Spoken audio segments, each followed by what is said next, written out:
Hello guys, welcome back to the Vedant Education.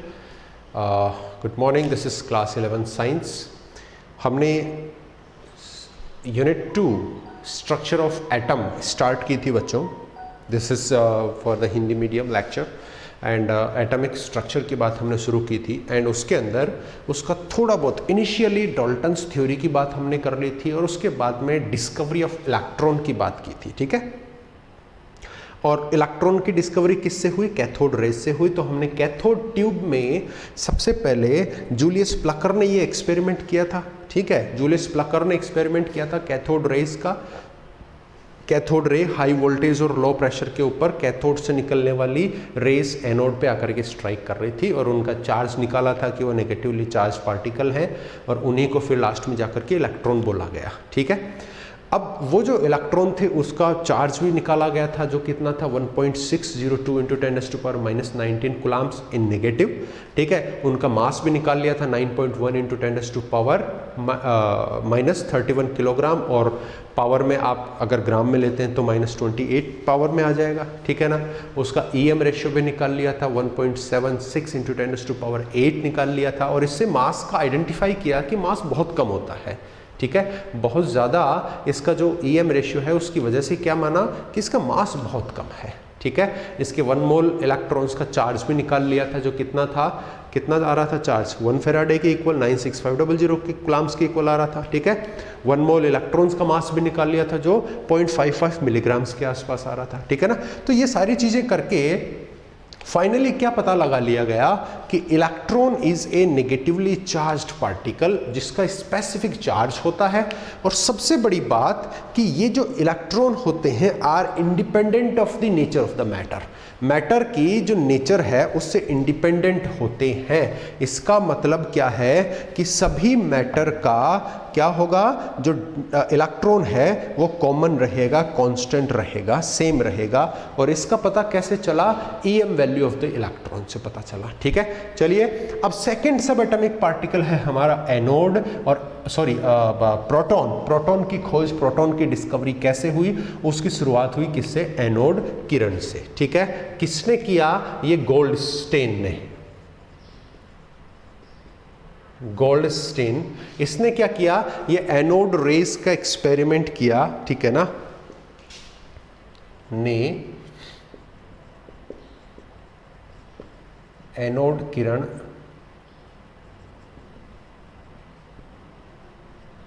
Experiment दिया. ठीक है, इसने किया था, गोल्डस्टेन ने ये एनोड किरण एक्सपेरिमेंट किया था. और ये ध्यान रखना कि ये पूरा का पूरा किसकी तरीके से है? पूरा का पूरा आपके कैथोड रेस की तरीके से ही है जिसमें इसने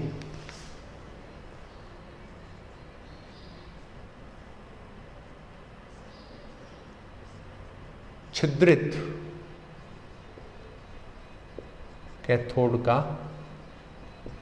प्रयोग किया. ठीक है, इसने क्या किया?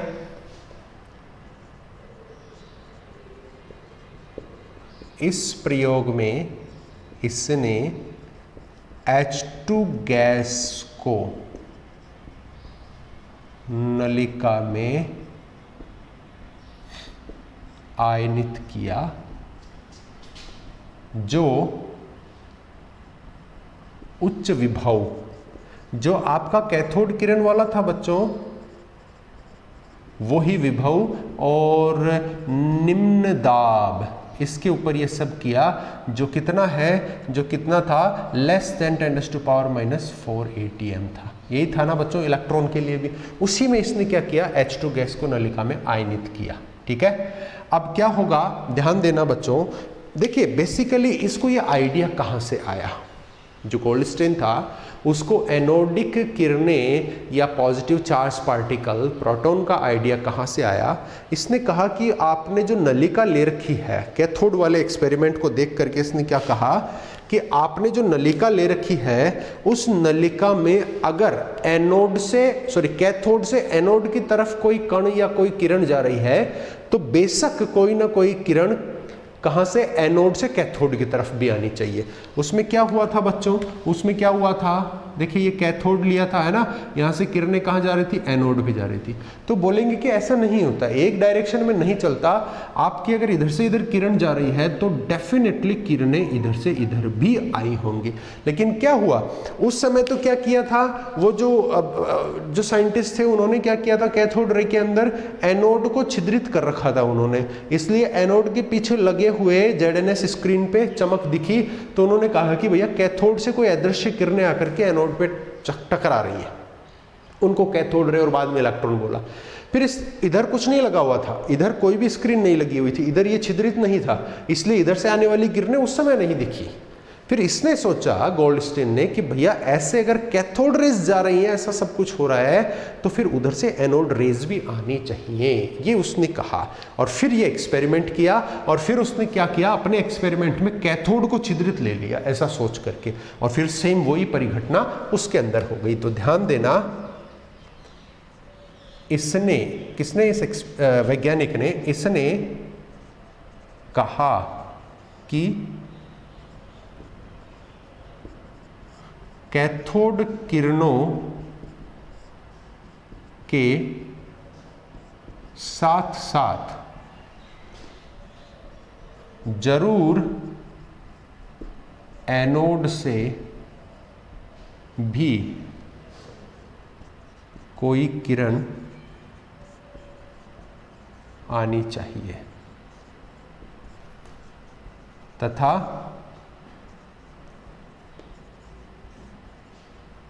छिद्रित कैथोड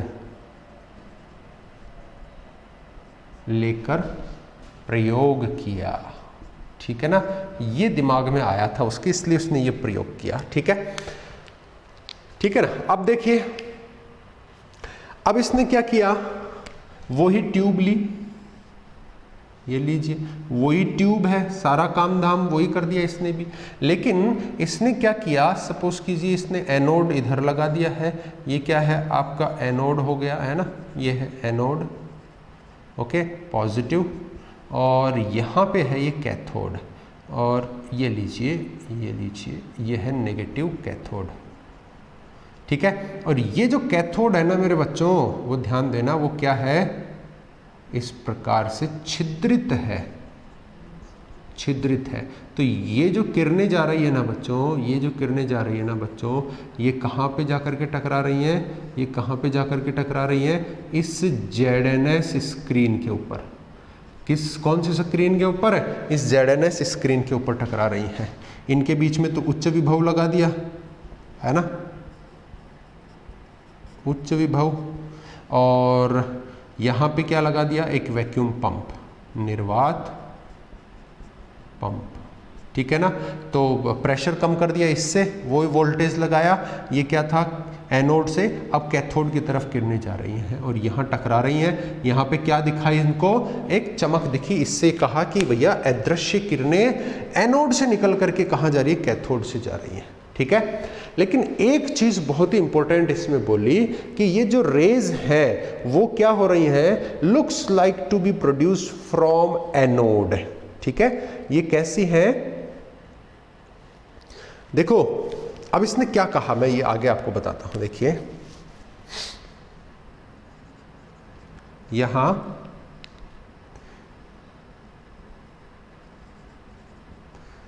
अदृश्य किरणें एनोड से निकलकर कैथोड को पास करते हुए, कैथोड को पास करते हुए ZNS स्क्रीन पर चमक उत्पन्न करती है। ठीक है, चमक उत्पन्न करती है, ये लीजिए। ठीक है, अब ये जो चमक उत्पन्न यहाँ पे ये कर रही है, ये जो चमक उत्पन्न कर रही है, उससे इसने क्या आइडिया लगाया कि भैया एनोड से एनोड किरणें निकल रही हैं, इन्हें एनोड किरण या कैनाल किरण भी कहा गया। ये कैनाल किरण क्यों कहा गया बच्चों, ध्यान देना, कैनाल किरण क्यों कहा गया कि ये जो इसने कैथोड बनाया था, छिद्रित कैथोड बनाया था, वो कैथोड जो है उसने एक नलिका के रूप में, कैनाल के रूप में बनाया था। तो उसके हिसाब से, उस कैनाल के हिसाब से ही इन किरणों को भी क्या कहा गया, कैनाल किरणें ही कहा गया। ठीक है, देखिए इसके अनुसार इसने क्या कहा बच्चों, ध्यान देना, इसके अनुसार एनोड किरणें, देखो ये किरणें क्या लगती हैं कि भैया ये एनोड से जनरेट होके आ रही हैं। कैसी दिखती हैं, ये एनोड से उत्पन्न होके आ रही हैं। इसके अनुसार एनोड किरणें एनोड से उत्पन्न होकर आती नजर आती हैं। इसके अनुसार एनोड किरणें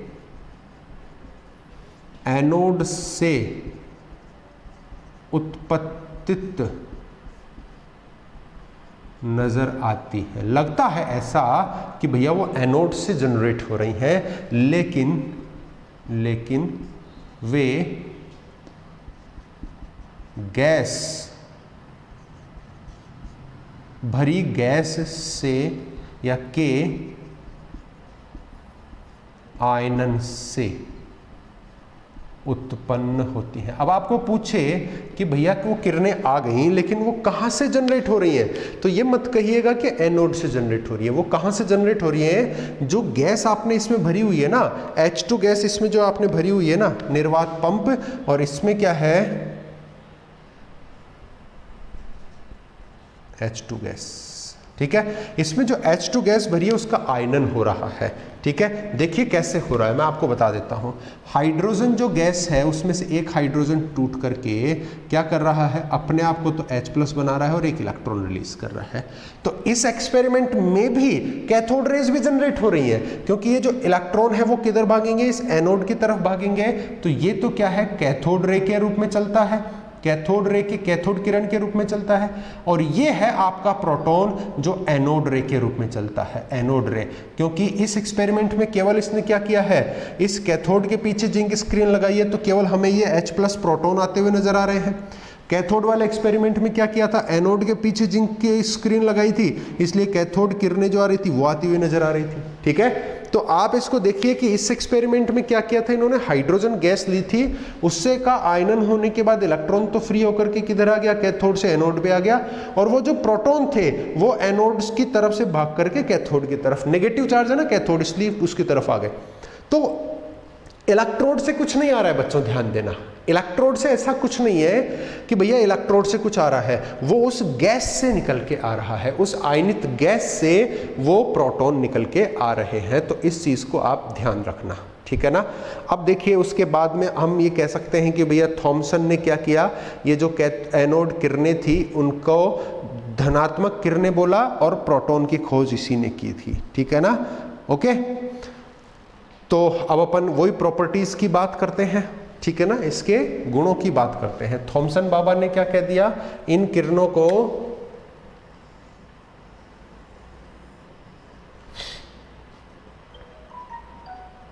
थॉमसन ने इन किरणों को क्या कहा,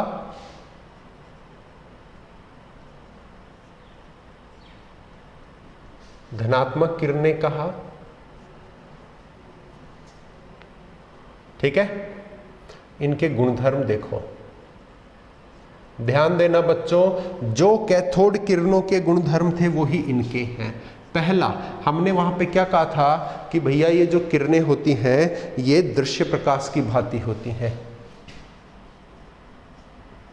ये किरणें सीधी रेखा में दृश्य प्रकाश की भांति चलती हैं।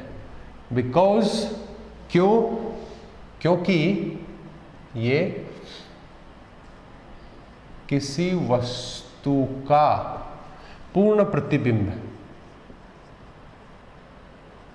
या छाया का निर्माण करती है। अगर आप क्या करते हैं, वही एनोड रेज जो है उनके रास्ते में भी कोई ऑब्जेक्ट रख दोगे तो उसकी छाया बनेगी पूरी की पूरी। इसका मतलब वो किरणें क्या है, सीधी आ रही है। अगर तिरछी आती है तो किसी भी ऑब्जेक्ट की छाया पूरी नहीं बनती है। ठीक है। दूसरा इसके अंदर कहा गया कि भैया इसमें क्या होते हैं, इनमें यांत्रिक गुण होते हैं। ठीक है। वही चीज पैडल को घुमा देती है। ये क्या करती हैं, पैडल को घुमा देती हैं, इसलिए हम क्या कहेंगे कि इनमें यांत्रिक गुण होता है। ठीक है। वही वाली चीजें जो आपकी कैथोड रेज कर रही थी वही सारे काम एनोड रेज भी करेंगी। अगर रास्ते में किसी फ्रिक्शनलेस घर्षण रहित पैडल को रख देंगे तो ये क्या कर देंगी, उसको घुमा देंगी। इसका तात्पर्य क्या हुआ कि इनके अंदर यांत्रिक गुण होता है, ताकत होती है। ठीक है। देखिए इनमें गतिज ऊर्जा होती है। ठीक है। क्योंकि ये क्या करती हैं, किसी वस्तु पर टकराने पर ऊष्मा उत्पन्न करती है। बच्चों एक चीज ध्यान देना कि किस पे टकराना है, ये ध्यान देना कि वो चीज जो है जिस पे ये टकरा रही है वो चीज के आर पार ये नहीं जानी चाहिए, वो इतनी मोटी हो। बहुत पतली लोगे तो ये जो एनोड किरणें है ना वो आर पार चली जाएंगी, फिर ऊष्मा उत्सर्जन का काम नहीं करेंगे। तो इनको आप रोकोगे तो ये क्या करती है, ऊष्मा उत्सर्जित करती है। इसका मतलब इनमें क्या होती है, गतिज ऊर्जा होती है। ठीक है। इनका आवेश कैसा होता है, पॉजिटिव। क्यों, क्योंकि ये क्या करती हैं, विद्युत क्षेत्र में नेगेटिव की तरफ मुड़ जाती है। ठीक है। नेगेटिव की तरफ मुड़ जाती है। ये तो सारी चीजें क्या है बच्चों, वही जो आपके कैथोड रेस की क्वालिटी है ना, वही सारी की सारी है। आप इनसे क्या कर सकते हैं, कोई भी इनको आप क्या करेंगे, ये किसी पतली पन्नी से आर पार जाती है, भेद देती है, ऐसा हो सकता है। ये गैस को आयनित करती है ना। यदि H2 नहीं हो तो ये उत्पन्न नहीं होगी। ठीक है। ये सारी कहानी क्या है, इनके बारे में है और ये इसके गुणधर्म होते हैं। ठीक है। अब अपन बात करते हैं कि भैया प्रोटॉन क्या चीज है। ठीक है। तो देखो इसका जो जे थॉमसन ने क्या किया, इसका EM वैल्यू पता किया। ठीक है ना। अब जे थॉमसन ने सबसे पहले क्या किया, इसका EM वैल्यू पता किया। ठीक है। देखिए इनका विशिष्ट आवेश, इसी को बोला था ना हमने E/m, है ना। आवेश बटा मास का अनुपात को क्या बोलते हैं, विशिष्ट आवेश। कितना जो है वो कितना, इसमें से 9.726 इंटू 10⁴। ठीक है, कुलाम्स पर ग्राम। ये क्या है, इसका EM वैल्यू है, विशिष्ट आवेश का मान है, या E/m अनुपात है, जो किसने कैलकुलेट किया, जे थॉमसन ने दिया था 1906 के अंदर। जे थॉमसन ने 1906 में दिया। ठीक है, इनका EM वैल्यू दे दिया। अब ध्यान देना बच्चों, EM वैल्यू जो इन प्रोटॉन्स का है या पॉजिटिवली चार्ज्ड ये जो एनोड किरणें हैं, इनकी जो EM वैल्यू है वो EM वैल्यू और इलेक्ट्रॉन की EM वैल्यू को आप कंपेयर कीजिए। इलेक्ट्रॉन की EM वैल्यू कितनी आई थी, मैं एक बार यहाँ लिखता हूँ। इलेक्ट्रॉन की EM वैल्यू थी 1.76 इंटू 10⁸। अब आप देखिए कि 10 की घात 8 है और ये इसमें 10 की घात 4 है, मतलब 4 जीरो का फर्क है। और आप समझ सकते हैं कि 4 जीरो का फर्क एक बड़ी वैल्यू हो जाती है। तो हम क्या कह सकते हैं कि इसकी EM वैल्यू कम आने का अर्थ है कि इसका मास बहुत अधिक है। इस निम्न E/m अनुपात जो है ना, E/m मान से अर्थ है कि इसका द्रव्यमान उच्च है। अच्छा देखो, आप ये नहीं कह सकते कि भैया ये कम है, ये EM वैल्यू कम है। कम इन द सेंस क्या है, देखो ये कम नहीं होता, 9 के आगे 4 जीरो लगा दो, कम नहीं है ये, है ना। लेकिन इसका अर्थ क्या है, अर्थ ये है कि आप अगर इससे कंपेयर करते हो, किससे, इलेक्ट्रॉन के EM वैल्यू से कंपेयर करते हो, तो इसकी EM वैल्यू कम है। और अगर ये वैल्यू कम है तो हम ये कह सकते हैं कि भैया इसका m ज्यादा है। देखो कैसे निकालेंगे, आवेश बटा क्या करते हैं, द्रव्यमान। द्रव्यमान का मान ज्यादा होगा जब भी तो ये मान कम आएगा, है ये मान तभी तो कम आएगा। तो हम क्या कह सकते हैं कि भैया इस एनोड रे का या इस प्रोटॉन का जो द्रव्यमान है वो काफी ज्यादा है। ठीक है, जो कैसे कैलकुलेट किया गया देखिए,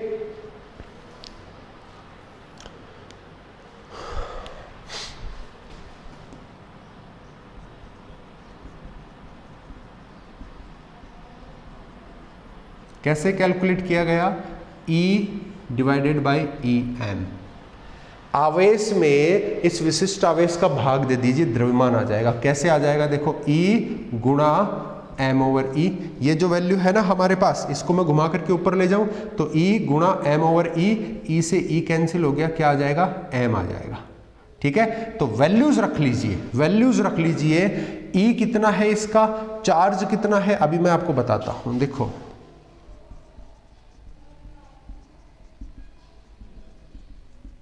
देखिए, ऐसे कहा गया कि प्रोटॉन का जो आवेश है बच्चों, वो मैग्नीट्यूड में, क्षमता में, ताकत में इलेक्ट्रॉन के बिल्कुल बराबर है।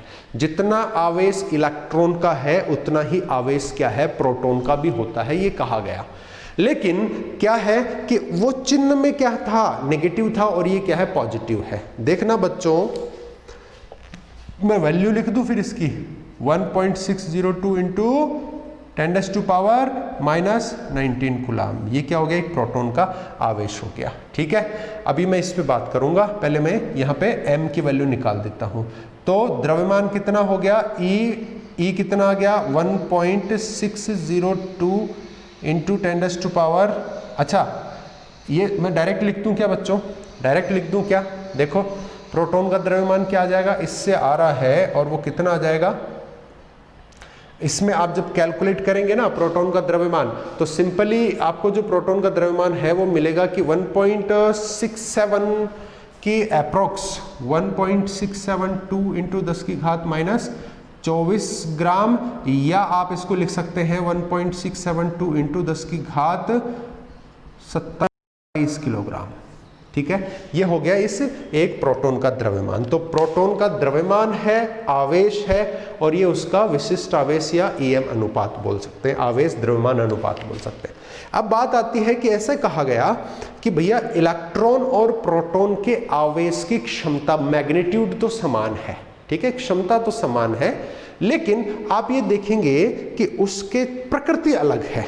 देखो आप ध्यान देना बच्चों, मैं लिखता हूं, एक तो -2 है और एक +2 है, बताओ कौन सा ज्यादा है, ज्यादा कौन है और कम कौन है। बड़ी आसानी से बता पाओगे आप, मुझे लगता है कि +2 ज्यादा है सर और -2 कम है। ठीक है आपकी बात, लेकिन जब तक ये न्यूमेरिकल वैल्यू है, जब तक मैं गणित के रूप में बात कर रहा हूं ना, तो कि ठीक है ये ज्यादा है, लेकिन मैं कहूं कि -2 कूलाम और +2 कूलाम। अब कूलाम C का मतलब क्या हो गया, आवेश। आपने भौतिक राशियां पढ़ी, फिजिक्स में भी पढ़ी होंगी 11th में ही, तो उसमें क्या कहते हैं, आवेश की इकाई क्या होती है, कूलाम होती है ना, ऐसा ही इकाई। तो मैंने क्या कह दिया अब इसको, -2 कूलाम और +2 कूलाम। तो आवेश के मान के रेस्पेक्ट में अगर आप बोल रहे हो कि मैं आवेश निकाल रहा हूं, तो उस समय पर प्लस और माइनस बड़े छोटे को नहीं बताता है, ध्यान देना इस बात का। प्लस माइनस आवेश के लिए बड़ा छोटा नहीं बताता है, वो उसकी प्रकृति बताता है, ये ऋणावेश है, ये धनावेश है केवल। है ना। बड़ा छोटा आप उसकी मात्रा को देखिए, अगर मैं कहता कि -3 और +2, आप बताइए बड़ा कौन है, तो आप बोलेंगे कि साहब +2, नहीं गलत है, सरासरी ये बड़ा है। क्यों? क्योंकि आवेश है बच्चों, और आवेश में आप चार्ज को देख करके मत कहिए बड़ा छोटा। चार्ज तो क्या है, उसकी प्रकृति बता रहा है, धनावेश ऋणावेश बता रहा है। बड़ा छोटा तो आपको किससे देखना है, इस वैल्यू से देखिए। तो ये 3 है, ये 2 है, तो ऑब्वियसली ये बड़ा है। समझ में आ रही है क्या आपको बात? ठीक है। तो क्या कहा गया कि भैया प्रोटॉन का जो चार्ज है उसका मैग्नीट्यूड तो उतना ही है, ताकत तो उतनी ही है इलेक्ट्रॉन जितनी, लेकिन बस उसकी प्रकृति अलग है थोड़ी सी। ठीक है, प्रकृति क्या है उसकी अलग है, वो नेगेटिव में था, ये पॉजिटिव में है। ठीक है, क्या आपको बात समझ में आ गई क्या? ठीक है ना, क्लियर है? ओके, तो ये है प्रोटॉन। अच्छा, रदरफोर्ड ने बोला था बच्चों ये सब, इसे प्रोटॉन नाम रदरफोर्ड ने दिया।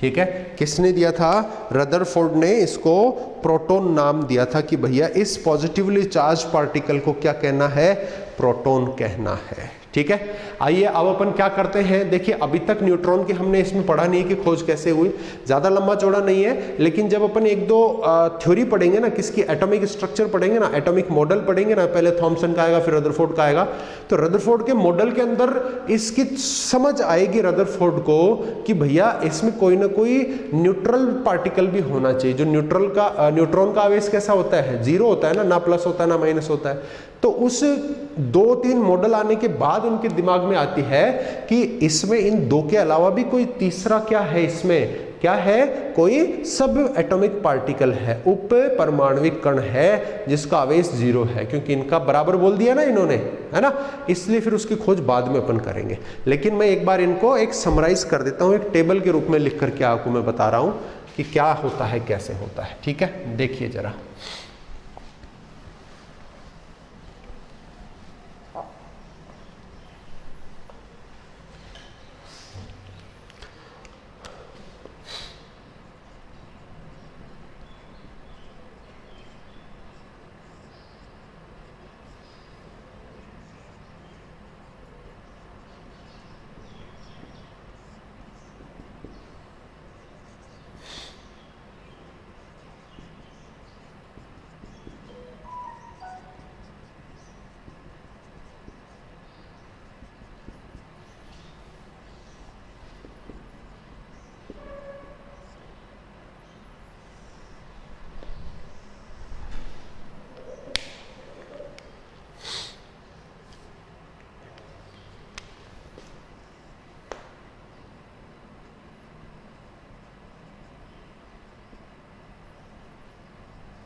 ये देखिए बच्चों, ये मैंने क्या किए, उप परमाणविक कणों के नाम लिख लिए हैं कि हमारे पास 3 उप, इसका भी हमने खोज नहीं की, आगे कर लेंगे। पहले मैं अब भाई एक साथ लिख रहे हैं इसलिए मैं इनको आपको बता रहा हूं कि ये 3 है, इलेक्ट्रॉन प्रोटॉन न्यूट्रॉन। जैसे ही इनका आवेश निकालोगे आप, तो इलेक्ट्रॉन का क्या आया था, 1.602 × 10⁻⁻19 कूलाम्ब। ठीक है, प्रोटॉन का भी इतना ही बोला गया, लेकिन इनका प्रकृति अलग अलग थी, ये नेगेटिव है, ये पॉजिटिव है, और न्यूट्रॉन को न्यूट्रल होता है ये। ठीक है ना। अब देखिए इसमें ये क्या है, आपेक्षिक आवेश, रिलेटिव चार्ज। आपेक्षिक आवेश का मतलब क्या है कि जैसे ही ये देखा गया कि भैया इलेक्ट्रॉन का भी उतना ही है, इसका भी इतना ही है, तो इन दोनों को आप कंपेयर करते हैं। जब ये आपेक्षिक, रिलेटिव का मतलब क्या है, कंपैरिजन करके जो आप निकालते हैं वो, तो जब दोनों बराबर हैं तो ऐसे कहा गया कि भैया ये इतनी लंबी चौड़ी वैल्यू है, इसका तामझाम खत्म करके क्यों नहीं मैं इसको -1 बोल दूं और इसको क्या बोल दूं, +1 बोल दूं, और ये तो खुद 0 है ही है। इसलिए इनको रिलेटिव आवेश जो है इसका +1 और -1 बोल दिया गया। ठीक है ना। चलिए फिर अपन मास की बात करते हैं भाई, इनके द्रव्यमान की बात करते हैं, ये चीज हमारे सामने आ रही है। ठीक है, तो द्रव्यमान देखिए,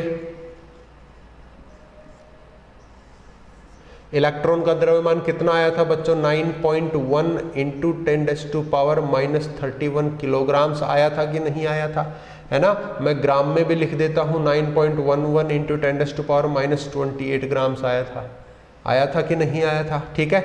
और प्रोटॉन का मास अभी अभी हमने कैलकुलेट किया है, आप देख भी पा रहे होंगे, वहाँ पे लिखा हुआ है 1.672 इंटू 10⁻27 किलोग्राम है, और ग्राम में 1.672 इंटू 10⁻24 ग्राम में हो जाएगा, है ना। और देखिए न्यूट्रॉन का मास भी इतना ही आता है, ठीक है ना, न्यूट्रॉन का भी इतना ही आता है 1.60 इंटू 10⁻27 किलोग्राम और 1.670 इंटू 10⁻24 ग्राम्स, ठीक है। इसका भी इतना ही आता है जितना कि प्रोटॉन का होता है, ठीक है। और जब देखिए बच्चों, आप ध्यान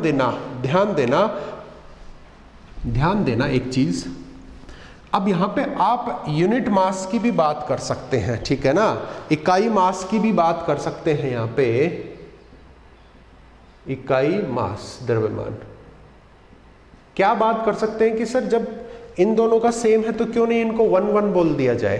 तो वही चीज की गई कि इसको 1 इकाई और इसको भी 1 इकाई और इसको 0 बोल दिया। क्यों?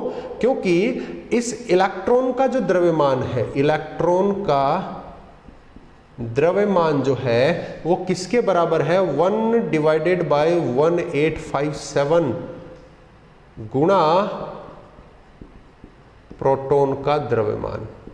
तो प्रोटॉन के द्रव्यमान का कितना भाग है? 1857वां भाग है।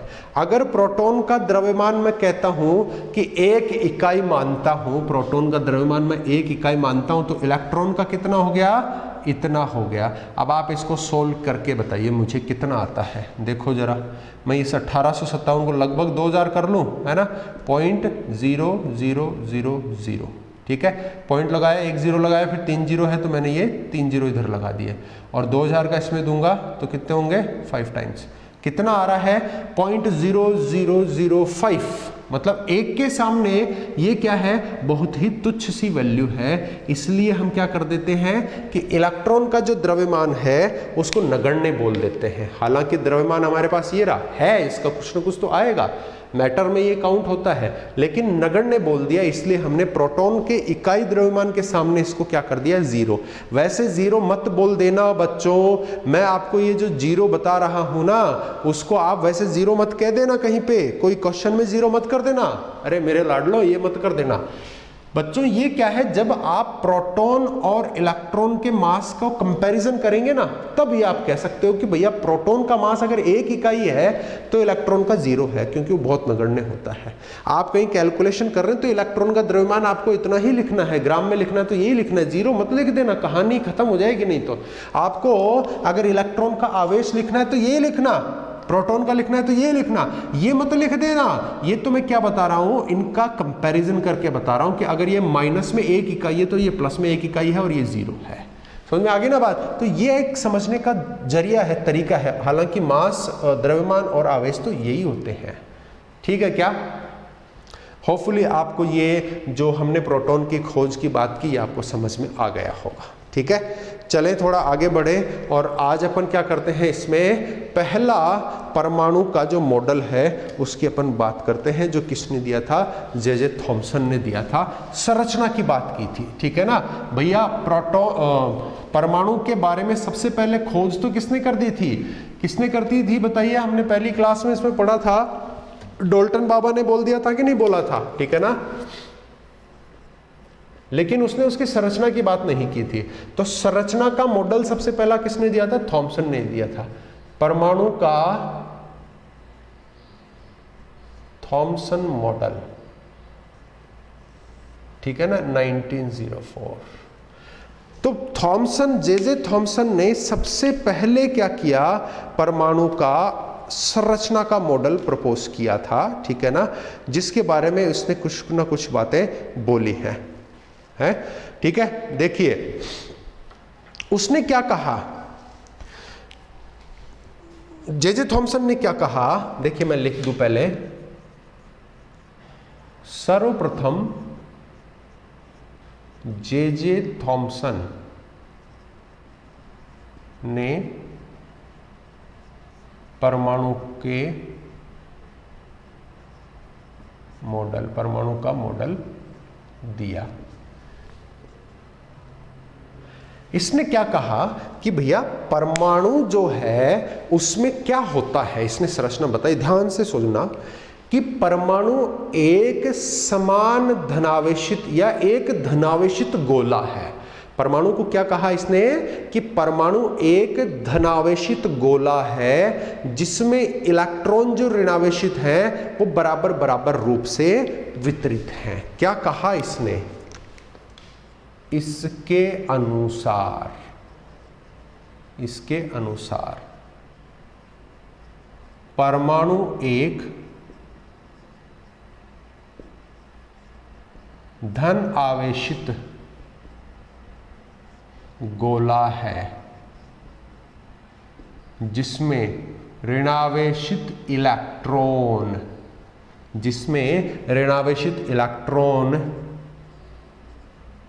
बराबर रूप में वितरित है। ठीक है, ये बात इसने बोली कि ठीक है भाई आप ऐसा कह रहे हैं, क्योंकि सर्वप्रथम इसी ने ये बना करके बताया कि भैया ऐसा दिखता है तो माननी पड़ेगी इसकी बात। और फिर उसने संरचना कैसी बताई कि ये तो है आपका धनावेशित गोला,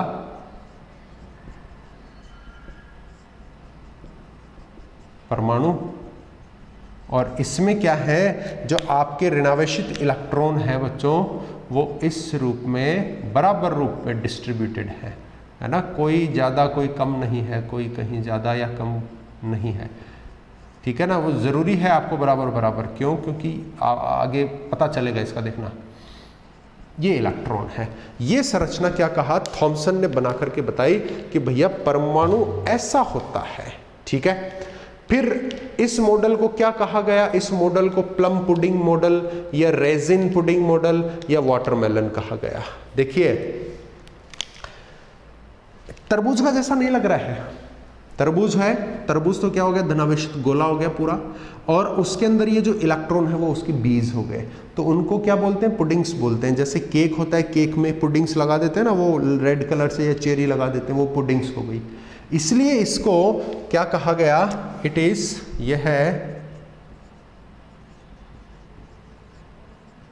प्लम पुडिंग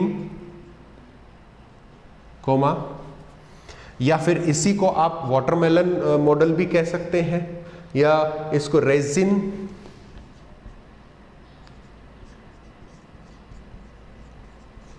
पुडिंग या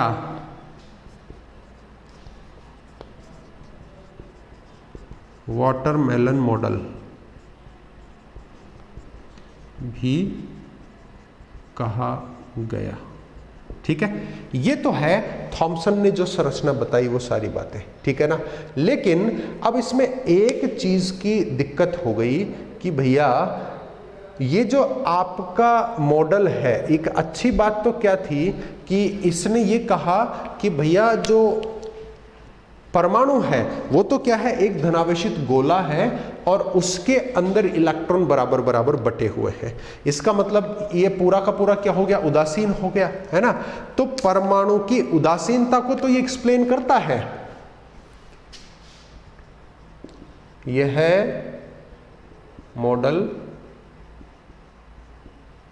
परमाणु की उदासीनता को समझाता है। ठीक है, इसको तो ये समझा देगा, लेकिन फिर प्रॉब्लम कहां है? इसके अंदर कुछ ड्रॉबैक्स भी हैं, इसकी कमियां भी है। ठीक है, इसने क्या कहा कि भैया इसका जो मास है ना, द्रव्यमान है, वो बराबर बराबर है, ये इसने सोचा। और क्या कहा कि ये एक स्थैतिक मॉडल है। ध्यान देना, इसकी कमी पे ध्यान देना, जो इसकी मेन जो कमी थी ना, वो सबसे इंपॉर्टेंट कमी, इस मॉडल की कमी।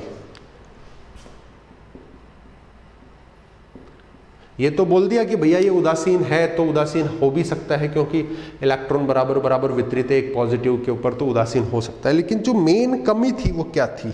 ठीक है, उसने क्या कहा कि भैया इलेक्ट्रॉन बराबर बराबर बटे हैं। देखना, इसके अनुसार इलेक्ट्रॉन बराबर वितरित है, तो इसका द्रव्यमान, किसका, इलेक्ट्रॉन का, इसका सॉरी पूरे एटम का, इसका द्रव्यमान क्या होना चाहिए, समान रूप से बटा होना चाहिए, बटा होगा।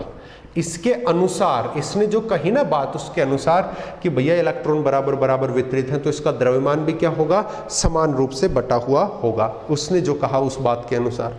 और इस अनुसार भैया कि भाई इलेक्ट्रॉन बराबर बराबर बटे हैं, इसका मतलब क्या है, ये बिल्कुल रुके हुए हैं इलेक्ट्रॉन, ठीक है ना।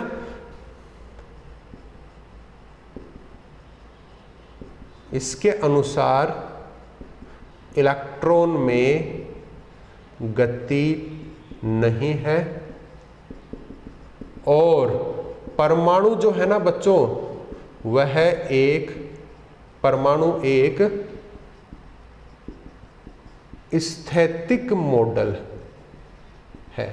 स्थैतिक मॉडल का मतलब समझ रहे हैं, स्थैतिक मॉडल का मतलब है जिसमें कोई भी गति ना हो, मूवमेंट ऑफ इलेक्ट्रॉन ना हो। और बच्चों जब इलेक्ट्रॉन का मूवमेंट नहीं है तो यह क्या नहीं, परमाणु क्या नहीं हो सकता, स्थायी नहीं हो सकता। यह परमाणु के स्थायित्व को नहीं बताता। तो इसकी कुछ कमियां आई। सबसे मेन इंपॉर्टेंट कमी क्या थी कि इसने क्या कहा कि भैया इलेक्ट्रॉन बराबर बराबर डिस्ट्रीब्यूटेड है, इसका मतलब क्या होना चाहिए, इसका जो द्रव्यमान है वो भी बराबर बटा होना चाहिए। तो इसी के अनुसार हमने क्या कहा कि इसका द्रव्यमान समान रूप से बटा होना चाहिए। और इसने क्या कहा कि भैया इलेक्ट्रॉन अपनी अपनी जगह डिस्ट्रीब्यूटेड हैं, जैसे बीज डिस्ट्रीब्यूटेड होते हैं, भागते थोड़ी इधर उधर, नहीं भागते। तो इसके अनुसार क्या है, इलेक्ट्रॉन गति नहीं करते हैं, गति नहीं करते हैं, तो उस मॉडल को क्या कहते हैं, स्थैतिक, रुका हुआ मॉडल। और अगर इलेक्ट्रॉन गति नहीं करते हैं तो फिर वो परमाणु स्थायी क्यों है, तो उस परमाणु के स्थायित्व को भी वो नहीं समझा सका, ये उसकी कमियां थी।